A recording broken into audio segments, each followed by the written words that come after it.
When the final moments of life arrive, the mind tends to panic, frantically flipping through its internal database to find something to hold on to. The problem is that our modern mental database is saturated with noise. We spend decades absorbing endless streams of trivial, commercialized data that buries deeper spiritual consciousness. There is a story of a man who nearly drowned. When he was finally pulled from the water and resuscitated, someone asked him if he saw God flashing before his eyes. He admitted that the only thing that popped into his head as he was dying was a decades-old television commercial for washing powder. The ancient texts illustrate this exact vulnerability with the parable of Gajendra. An elephant is a massive dominant creature on land, but when that same elephant wades into a river and is attacked by a crocodile, the elephant is easily dragged under. The river represents Maya, or material illusion. The human soul is inherently powerful, but in the material world, we are fighting in the crocodile's domain.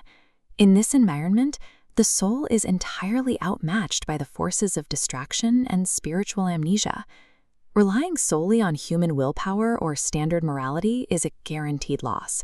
The environment itself is rigged against the soul's survival. The traditional entry point for spiritual survival is the Bhagavad Gita. It lays out the essential rules of duty and offers a clear, structured guide to living correctly. Think of mastering it as completing your basic spiritual graduation. But strict adherence to duty doesn't sever deep-rooted attachments to the material world. A rulebook can dictate your actions, but it cannot force you to fall in love with the divine. This is where the Shrimad Bhagavatam begins. If the Gita is graduation, the Bhagavatam is post-graduation.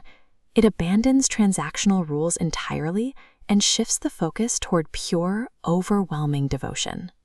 This text is a massive compilation of 18,000 dense verses.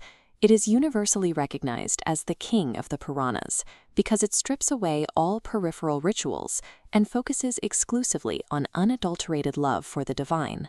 The Bhagavatam functions as an active rescue mission, designed specifically to pull the outmatched soul from the depths of material illusion. In this tradition, the scripture exists as a literal, physical incarnation of Krishna, a living entity rather than a static document. As this structural diagram maps out, the 12 volumes or cantos of the Bhagavatam correspond directly to the divine anatomy. The first 2 volumes represent the lotus feet. As you read further, you move upward to the thighs, the belly, and the chest, representing the palace of love for the devotees. The text continues up through the arms, neck, and face, culminating at the 12th volume, which acts as the turban. Because this is a living entity, simply reading the words often fails to transmit its power. It requires a specific type of human conduit to deliver the message, a niraga vakta, a speaker who is completely unattached to material desires. Think of this pure speaker like a silver wire. A contaminated wire creates resistance, burning off voltage as heat. But a pure conduit takes the divine message in and passes it out with zero heat loss, untainted by human ego. The power of the text relies on this pure transmission. The transparent speaker delivers the raw shock of realization directly into the listener's consciousness. This transmission process is aggressive. The text describes the pure devotee as a kind of spiritual butcher, and the stories they tell are a carefully laid net. These divine narratives, known as Haritatha, create a magnetic pull. A person might wander into a gathering completely absorbed in worldly life, but the rhythmic, absorbing nature of the stories captures their distracted mind. The tradition likens this path to a spiritual underworld. Once you step inside and truly hear the message, there is an entry door, but absolutely no exit. The text documents the irreversible effect of this trap. Queen Kunti prays for her heart to become a desperate river, violently dodging mountains and bodily obstacles to reach the ocean of the divine, completely unable to flow in any other direction. And you don't even need to be intentionally devout to get caught. A man named Ajamil lived a deeply sinful life, but he happened to name his son Narayan. Constantly calling his son's name accidentally tethered his mind to the divine, triggering the net's saving grace at the exact moment of his death. The goal of this spiritual underworld is to capture the soul so completely, with such overwhelming sweetness, that the desire to return to material illusion is entirely erased.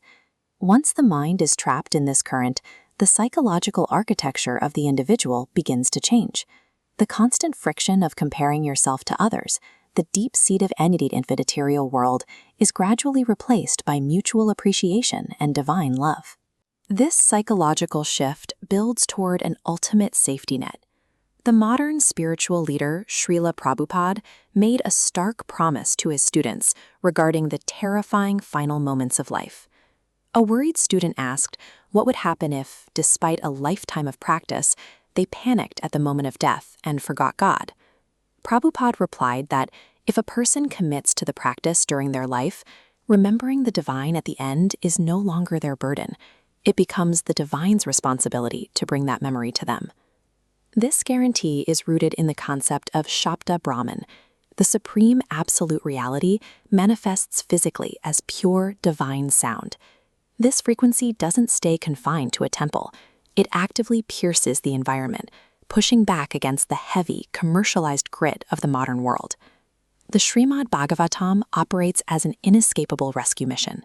It throws out a massive, living net of sound, guaranteeing that any soul willing to be caught will never have to face the crocodile of illusion alone again.